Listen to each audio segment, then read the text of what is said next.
am Doomsvince, and this is day 179 of Spawn Year.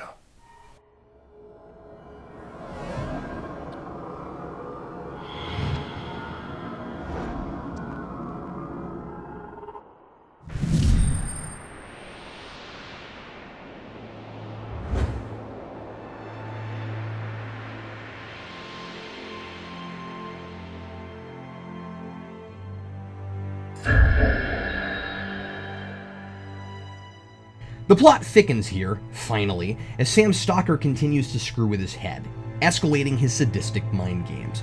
For the first time, he contacts Sam directly, rebuking him for ruining his plans by dating Tracy. Uh-oh. Hope she's not another demon-possessed neat freak. The tape Sam gets at the end of the issue reveals his endgame, and the reason his dating is such a problem for the stalker. Sam is a pathetic loner, apparently just like the stalker's victims. Could be worse. He could be a pathetic YouTube reviewer trapped in a hell of his own making. He's manipulating a scenario populated with people he thinks he identifies with, including choosing his own detective adversary. This would have been a more satisfying revelation if McFarlane hadn't already exposited as much to the reader in the second part of this arc, and it's too convenient that Twitch manages to piece together the stalker's twisted obsession with Sam at precisely the same time Sam watches the tape. Literally, the exact same time. The tape concludes and Sam's phone rings. Wow, what a coinky-dink. But the cliffhanger is good. The stalker reveals his plans to give Sam some sort of new identity and new life. Yeah, his hideout is really a big cave which he plans to bequeath to Burke and call him Bat Sam. So at least we're not watching our heroes stumbling upon all the information we have already. Despite all of last issue's juvenile dialogue and meandering narrative, you'd know a thing or two about meandering narrative, wouldn't you, Cap? With this one, McFarlane's proving he's learned a few things since the early days of Spawn. This issue isn't nearly as overwritten or careless as the previous two, and most of his panels serve the story and actually drive plot and characterization, though it still has its share of superfluous and routine dialogue, like when Twitch and Maguire order at a hot dog stand. I just don't need to know how much Maguire's hot dog costs. It certainly doesn't warrant an entire panel.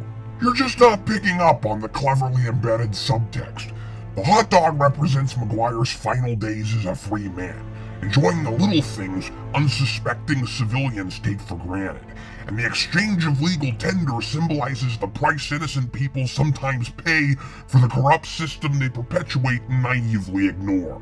I'm more confident in McFarlane's ability to pay off this mystery now and pull all its strange components together cohesively, now that I know I'm not insane and that Tracy's abduction really is as bizarre as it seems. I guess she really has been kidnapped repeatedly and let go because the stalker leads Sam to believe he has her and intends her harm if he doesn't cooperate with whatever his demands are. But then Sam finds Tracy herself waiting for him in front of his apartment.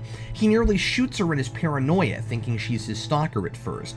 What happened to the good old days when you just ripped out somebody's heart if you wanted to get a cop's attention?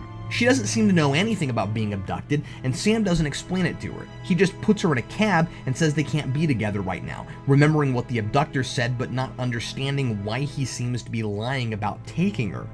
But we know she was taken. None of this is quite adding up yet, but I'm calling it now. I think Tracy is likely behind the whole thing, and the guy in the ski mask is just a thug masquerading as the real mastermind. I think the curse did it.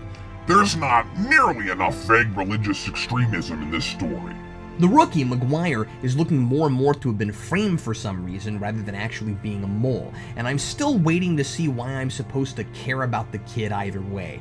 I'm liking the continuing theme of the hazards police detectives face when having personal attachments. First Twitch and KC, and the Sunshine Band, and now Sam's dating a possible victim or psychopath. I don't know yet if this is where McFarlane's going, but I like the potential notion of comparing Twitch's family ideals with Sam's isolationist approach. So far, both seem equally dangerous, and it may turn out that the only family Sam and Twitch can count on is each other. We're exactly the same, Cap. 2 peas in a pod, 2 Twinkies in a wrapper, 2 Pop-Tarts wrapped in tinfoil, 2 sides of the same coin, 2 tickets to paradise. I wish the quality of the writing was more consistent, but McFarlane pulled me halfway back on board with this one. Signed, Captain Logan. No! Get back off the board. No board for you. You need to get out of here, Cap.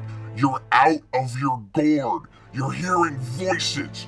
You've got a fever, and the only cure is that 2-liter of Mountain Dew.